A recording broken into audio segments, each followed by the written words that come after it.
Hi everyone, welcome to study spring. और आज हम लोग डिस्कस करेंगे यूपीएससी असिस्टेंट कमांडेंट के एसए सेशन को।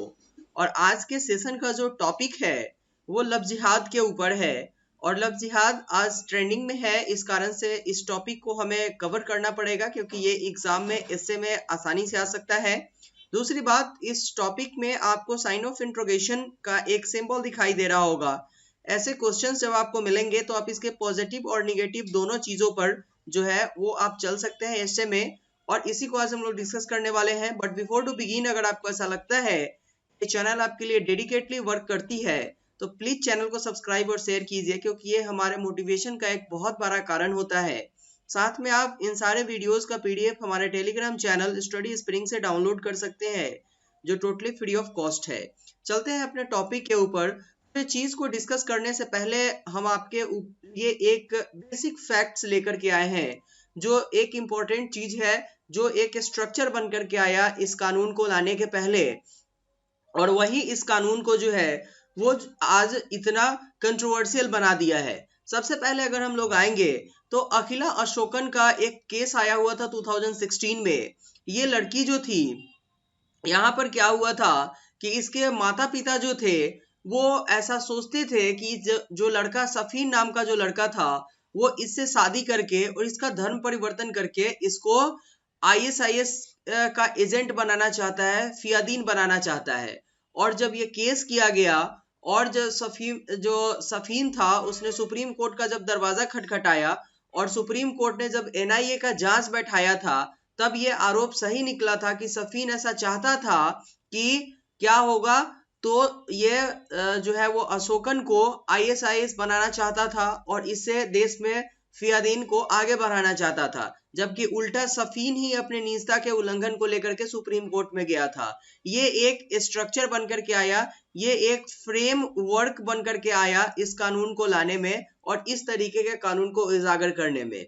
अब अगर आप देखिएगा तो भारत में जितने भी शादियां होती है वो हिंदू विवाह अधिनियम 1955 के द्वारा, मुस्लिम पर्सनल लॉ अधिनियम 1937 के द्वारा, ईसाई विवाह अधिनियम 1872, पारसी विवाह अधिनियम 1936 और विशेष विवाह अधिनियम, और इसी में चेंजेस हुआ है 1954 में, जिसमें अंतरजातीय विवाह का बात किया जाता है। अंतरजातीय विवाह का बात इसी में किया जाता है और यहीं पे चेंजेस निकल करके आए हैं, उसी को डिस्कस करेंगे। ये टॉपिक जो था वो आपके एस्से का नहीं था, इसमें हम लोग एस्से डिस्कस नहीं कर रहे थे। नेक्स्ट स्लाइड से हम लोग एस्से डिस्कस करेंगे। बट इतना चीज आपको जानना जरूरी था क्योंकि इससे आप एक बेसिक फ्रेमवर्क तैयार कर पाएंगे कि कैसे कैसे ये लॉ आया हुआ था। अब अगर हम लोग इस पूरे टॉपिक के इंट्रोडक्शन के ऊपर अगर आएंगे तो सबसे पहले हमें ये डिस्कस करना होगा कि लव जिहाद होता क्या, व्हाट इज लव जिहाद। अगर लव जिहाद के ऊपर आप आइएगा तो लव जिहाद दो शब्द से मिलकर के बना हुआ है। अंग्रेजी का लव, लव का मतलब होता है प्यार करना, और अरबी भाषा का जो जिहाद होता है इसका मतलब क्या होता है, इसका मतलब होता है अपराध। ठीक है, इसका मतलब होता है अपराध। अब अगर आइएगा इस पूरे टॉपिक के ऊपर तो एक चीज आपको तो ये क्लियर कर दिया कि लव जिहाद का जो शाब्दिक अर्थ होता है वो ये होता है कि दूसरे धर्म के लड़कियों को अपने प्यार की जाल में फंसा लेना और उनका धर्म परिवर्तन करवा देना। ये बात जो है वो बहुत पहले से चलती हुई आ रही है और इसका आपको मैं सिंपल एग्जांपल एक देता हूं, जो आपका बॉलीवुड है। इससे पहले भी मैंने आपको ये चीज जो है वो डिस्कस करवाया था प्रीवियस वीडियोस में। बट अनफॉर्चुनेटली वो जो अभी हमारा यूट्यूब जो है वो सारे चीजों को ज्यादा लोगों तक नहीं शेयर कर पा रही है। इसलिए मैं आपसे रिक्वेस्ट करता हूं कि अगर आपको ऐसा लगता है कि चैनल आपके लिए डेडिकेटली वर्क कर रही होती है तो प्लीज आप इसको ज्यादा लोगों तक शेयर कीजिए, क्योंकि ये हमारे मोटिवेशन के साथ साथ लोगों को जागरूक करने के लिए भी बहुत अच्छा साधन है ये चैनल। अगर हम लोग बॉलीवुड के ऊपर आएंगे तो कितने ऐसे बॉलीवुड के नेता है और अभिनेत्री है जिन्होंने हिंदू से शादी किया है और इसके बाद उनके बेटा जो था, उनका बेटा या उनकी बेटी जो है, इनका नाम क्या होता है, इनका नाम मुस्लिम नाम रखा जाता है। ठीक है, इनका नाम मुस्लिम होता है। अब ये चीज क्या, इसको आप ऐसे नहीं बोल सकते हो कि वो बड़े लोग हैं या फिर आपको आर्टिकल 25 के थ्रू जो है वो धर्म का अधिकार दिया गया हुआ है। धर्म का अधिकार आपको बिल्कुल दिया गया हुआ है, लेकिन अगर आप शादी कर रहे होते हैं तो आने वाला जो बच्चा होता है और आने वाला जो जनरेशन होता है वो मुस्लिम धर्म को ही क्यों जो है वो एक्सटेंड करता है, वो मुस्लिम धर्म के साथ ही क्यों रहता है, वो हिंदू धर्म में क्यों नहीं आता है। ये बातें बहुत दिनों से चल रही थी और ऐसे आपको बहुत एग्जाम्पल मिलेंगे जिसमें आपके आमिर खान एक एग्जाम्पल है, दूसरा सैफ अली खान एक एग्जाम्पल है, तीसरा आपका शाहरुख खान एक एग्जाम्पल है और ऐसे ऐसे हजारों एग्जाम्पल है जो आपको मिल जाएगी, not only in Bollywood also in politics areas. Clear है। अब क्या हुआ था कि सरकार ऐसा बोलती थी कि ठीक है भाई, ये जो है अपराध नहीं है, क्योंकि आपको आर्टिकल 25 के थ्रू क्या है कि धर्म की स्वतंत्रता मिली है, आप इसमें शादी कर सकते हो, ठीक है।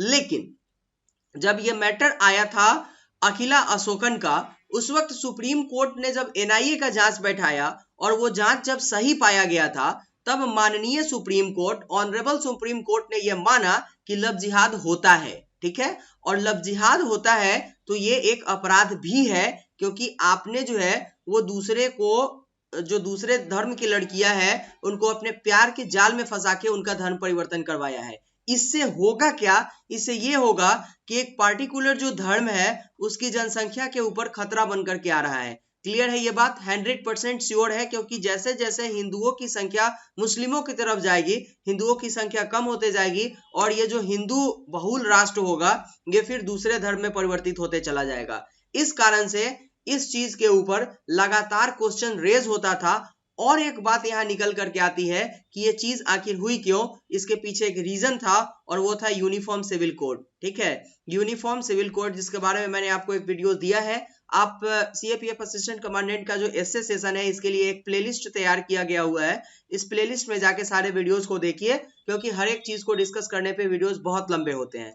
अब इसके अगर हम लोग मिडिल पॉइंट वाले भाग पे आएंगे, अब यहाँ पर आइए बेसिक बात के ऊपर। भारत बहुधार्मिक तथा बहुसांप्रदायिक देश है, कहीं भी इसमें कोई शक नहीं है कि भारत में अनेकों धर्म के लोग रहते हैं जिनको अपने धर्म में बहुत ज्यादा आस्था है। बट कई धर्म और कई पंथ के मानने वाले लोग यहाँ पर निवास करते हैं और इस विविधता में एक्चुअली में होता क्या है, कभी कभी कि आप देखते होइएगा कि जबरन या फिर षड्यंत्र के द्वारा किसी का धर्म परिवर्तन का मामला आपको सामने आते हुए दिखाई देगा, जो समाज में संघर्ष का एक कारण बनता है और आंतरिक सुरक्षा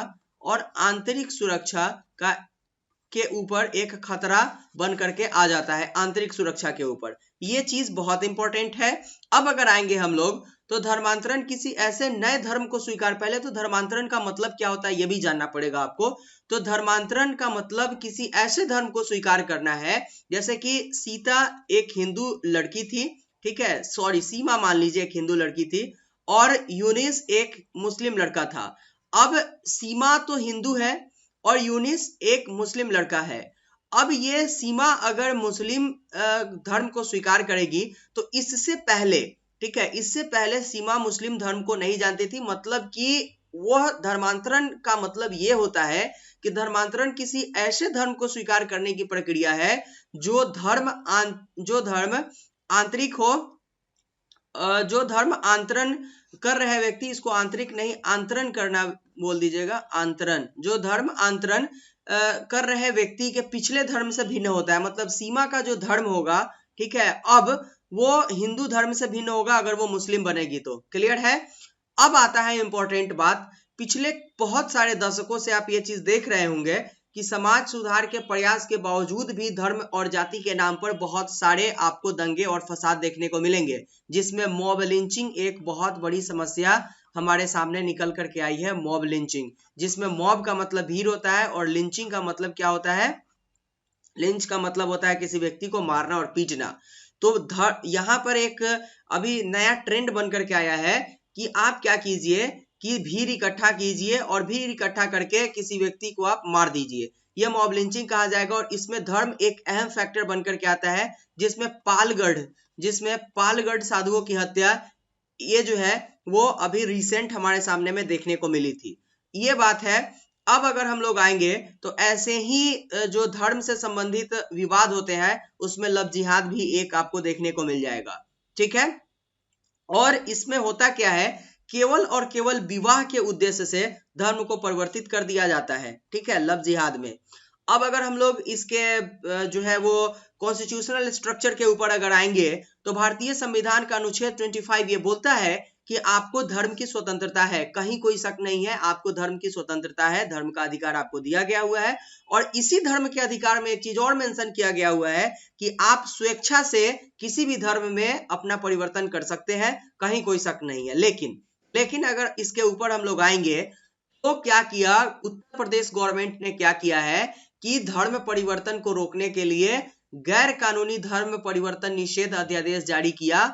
और जो व्यक्ति जबरन धर्म परिवर्तन करवाने के लिए करवाते हैं उनको गैर जमानती अपराध के साथ 10 साल की सजा दी जाती है, ठीक है, जिसमें सामूहिक धर्म परिवर्तन, जबरन धर्म परिवर्तन, ऊंची जाति और यहाँ पर अनुसूचित जाति और अनुसूचित जनजाति, इसको आप जो है अनुसूचित जाति कर लीजिएगा, अनुसूचित जाति और अनुसूचित जनजाति धर्म परिवर्तन, और केवल विवाह के लिए धर्म परिवर्तन शामिल है।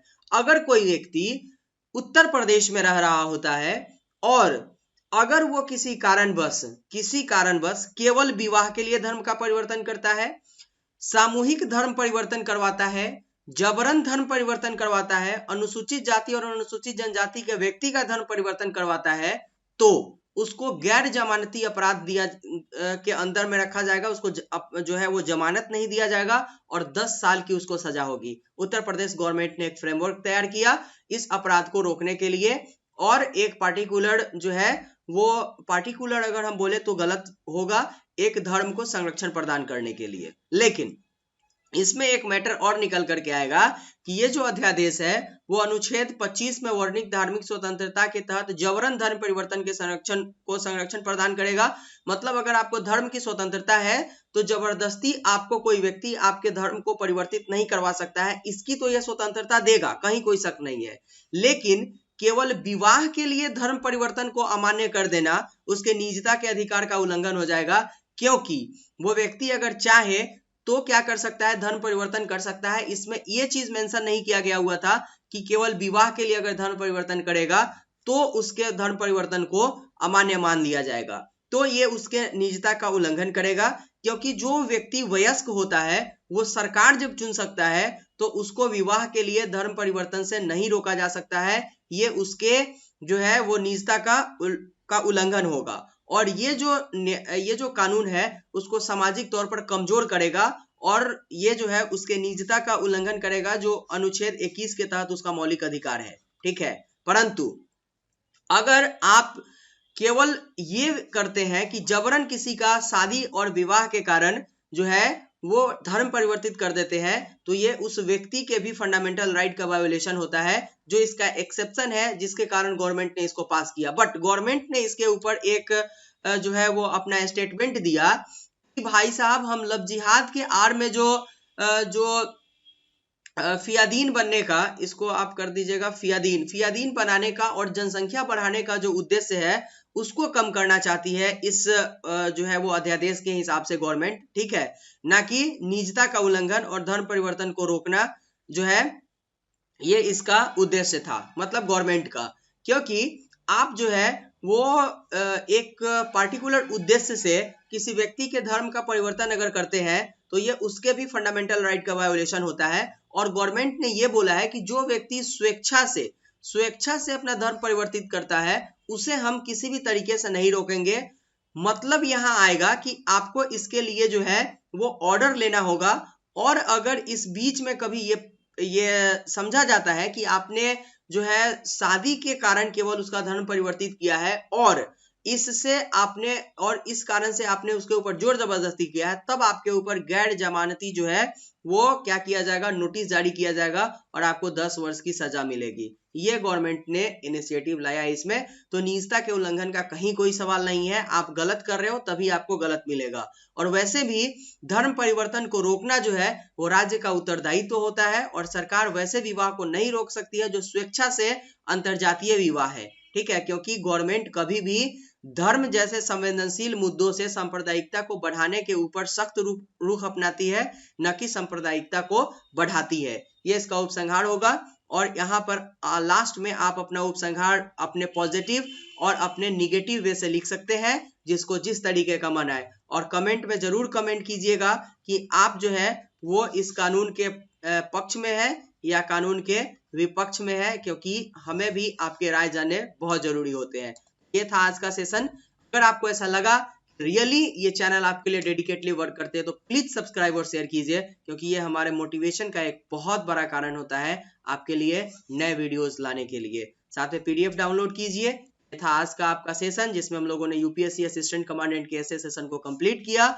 जिहाद कानून निजता का उल्लंघन करती है या नहीं करती है, जैसे ही व्याख्यात्मक आंसर देना होगा आपको तो आप इस तरीके से दे सकते हैं। तो मिलते हैं नेक्स्ट वीडियो में फिर से नए टॉपिक के साथ। तब तक के लिए thank you and good bye.